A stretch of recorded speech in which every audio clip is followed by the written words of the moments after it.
E não é que o importante comentarista da Band alegou estar na miséria? Para entender toda essa história cabulosa e muito mais, já deixa seu like, se inscreve aqui no Futeboteco e vem comigo que o Pocket News dessa segunda-feira tá no ar. O Vasco acertou a venda de participação majoritária do seu futebol para uma companhia estrangeira. De acordo com o GE, o presidente do clube Jorge Salgado está em Miami e assinou um acordo com a 777 Partners. As negociações levaram 3 meses e a diretoria vascaína chegou à proposta que considera adequada para o clube. Vale dizer que para o contrato ser assinado de fato é necessária a aprovação de sócios e conselheiros vascaínos, mas caso a aprovação seja concedida, a 777 Partners fará um investimento de 700 milhões de reais na SAF do Vasco ao longo dos próximos anos em troca da aquisição de 70% das ações dessa empresa. Também existe predisposição para investimentos na reforma de São Januário, o que potencialmente fará com que a operação como um todo supere o R$ 1 bilhão.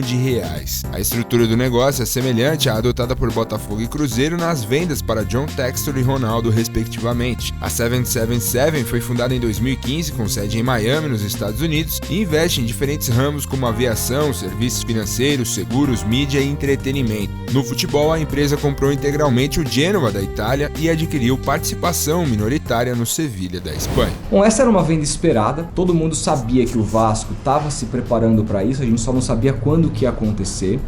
Claro, precisa passar pelo crivo da diretoria, lá dos conselheiros, dos sócios e tudo mais. Mas mostra algumas coisas essa negociação. Como que o patamar de endividamento ele muda na hora de você negociar com potenciais investidores de fora. Vamos pegar aqui para comparação os casos de Cruzeiro e de Botafogo, não podem ficar de fora, né? Que foram comprados por cerca de 400 milhões de reais, promessa de 400 milhões de reais no investimento desse valor ao longo dos próximos anos. O Vasco foi comprado por 700, é quase que o dobro. E se você considerar esse investimento em São Januário, que promete passar de 1 bi, considerando todo o investimento, a gente está falando de mais de um dobro, pode até triplicar o que Ronaldo e John Textor pagaram por Cruzeiro e Botafogo, respectivamente. Então mostra também, e assim você fala, puta, mas cara, é só a questão financeira? Eu acho que sim, porque embora o Vasco tenha a 5ª maior torcida do país, que tem um potencial de receita maior que Botafogo e que o Cruzeiro, cara, o Vasco tá na Série B, e você não tem garantia que você vai subir o Vasco no próximo ano, você precisa jogar, precisa do campo para descobrir isso. Se, por exemplo, o Vasco não sobe mais uma vez durante esse ano, é mais um prejuízo de milhões de reais que você vai ter na próxima temporada sem arrecadação da Série A. O Botafogo, por sua vez, foi comprado já numa situação de Série A. Então, para você ver como que o patamar de endividamento ele conta para essa hora, que me faz pensar o quanto custaria, por exemplo, um clube controlado economicamente como o Atlético Paranaense, por exemplo, que detém muito menos torcida que o Vasco, mas está equilibrado. Tenho certeza que custaria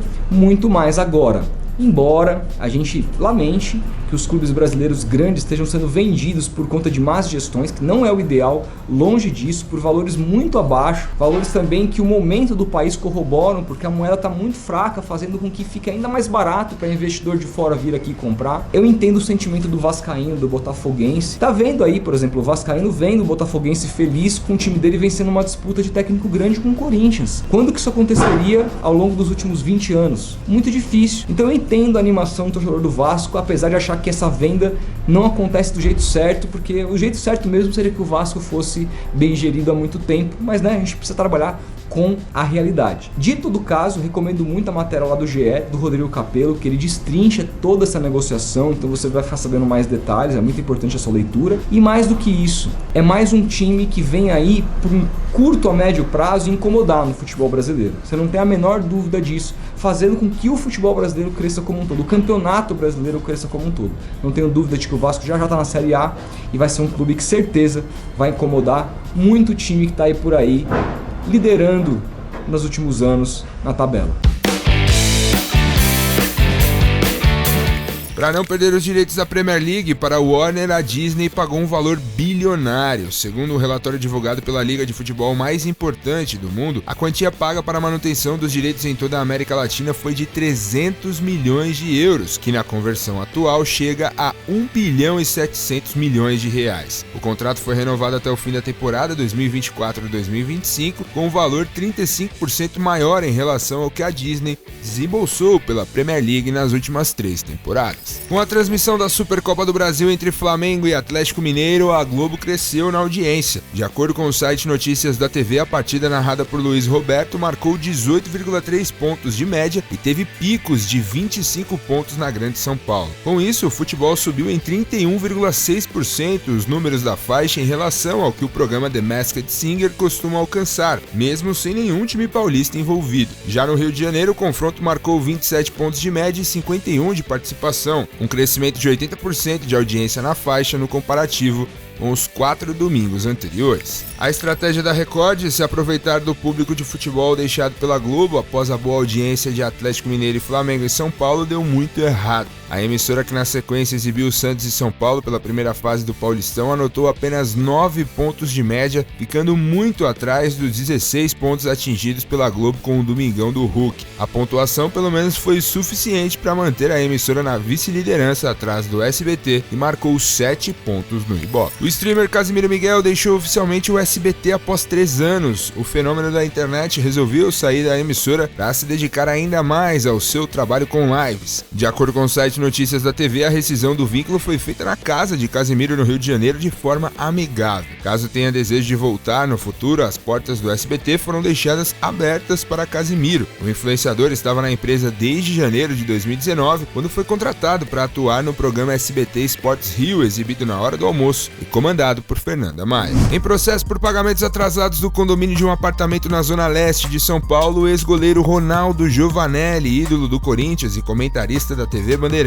disse ao juiz estar enfrentando dificuldades financeiras que o deixaram na miséria. A alegação foi feita em recurso de apelação enviado à justiça no fim do ano, quando os advogados de Ronaldo tentavam questionar o leilão do imóvel. A declaração não teve qualquer efeito, já que na última semana o UOL revelou que o tribunal autorizou o arrombamento com força policial do apartamento. A apelação foi contestada pelo condomínio Onyx, que lembrou o fato de Ronaldo ser um conhecido ex-goleiro do Corinthians e ainda contratado na pessoa jurídica em 2 programas, sendo um de rádio na Transamérica e outro na própria TV Bandeirantes. Além disso, o condomínio menciona que Ronaldo tem perfil nas redes sociais que indicam o oposto sobre sua situação econômica, com viagem internacional à Disney e fotos no Castelo da Cinderela. Ronaldo deixou de pagar 10 anos de parcelas do imóvel, o que resultaria numa dívida de R$169 mil em valores de maio de 2019. Pô, o Ronaldo tá de brincadeira com a minha cara, né? O cara alegar miséria, mas é de uma falta de conexão com a realidade que beira o desrespeitoso, beira o absurdo. Vamos lembrar que assim, tá, o IBGE, que é miserável, tá? O IBGE ele define que na hora de fazer o censo, lá os dados, mostrar o nível de miséria do Brasil, aquela coisa toda, ele define que para você ser considerado miserável, você precisa ter uma renda de até R$150 por mês. Então se você ganha aí R$170 por mês, você já não é miserável de acordo com o IBGE. E o Ronaldo, que tem trabalho na Band, eu não quero cogitar o salário dele aqui, mas pô, o cara que trabalha na TV, a gente sabe que não ganha mal. O cara trabalha na Transamérica, que é uma rádio grande, a gente sabe que a rádio não paga tão bem assim, mas pô, combina esses 2 empregos e vê se o cara tem alguma procedência para declarar miséria. É brincadeira. Assim, eu imagino que o juiz nessa hora, ou ele cuspiu o suco, deu risada e não levou em consideração, ou o cara ficou muito puto, se sentiu desrespeitado, porque não faz o menor sentido. Depois, assim, vamos lembrar que assim, lá atrás, ele alegava que ele não recebia os boletos para pagar as 86 parcelas devidas do condomínio. O condomínio provou que isso era mentira. Aí o cara alega dificuldade com a pandemia. Peraí, o que pandemia se são 86 parcelas? São 7 anos atrás, só se foi, sei lá, a pandemia da gripe suína, cara. Porque assim, não foi nem pandemia, não foi epidemia. Porque, porra, o cara tá brincando com a minha cara. Se declara miserável mesmo com 2 empregos, depois me fala de pandemia. E assim, pô, quem sou eu pra me meter na vida pessoal de alguém, querer fazer juízo de valor, mas uma pessoa pública se declarar miserável diante de um momento assim, tão complicado do Brasil, sabe? Que, assim, tão difícil que as pessoas estão na fila do osso, cara. A fanfarronice, na moral. E no fim, ele acabou perdendo muito dinheiro, porque pensa comigo, vamos fazer as contas. Ele deixou de pagar R$170 mil de condomínio ao longo desses vários anos. Ele alega que o apartamento dele, que agora não é mais dele, vale 1,5 milhão, R$1,5 milhão de reais. Só que esse apartamento, na hora dele ser avaliado lá, ele foi avaliado por 950 mil e arrematado por 613. Só aí, entre o valor que ele acha que o apartamento dele valia e o valor que o apartamento foi vendido, ele perdeu quase 900 mil reais. E desses pouco mais de 600 mil reais que ele tem para receber, ele tem a dívida com o condomínio que ele precisa pagar. Então, se ele embolsar 400 pau com juros e correção, é muito. De um imóvel que valia R$1,5 milhão de reais. Ele perdeu mais de R$1 milhão por conta de um débito de 170 mil, que assim, dividido em 87 parcelas. Então assim, antes dele se declarar miserável, ele precisa se declarar burro, porque ele sempre teve emprego nesse tempo todo.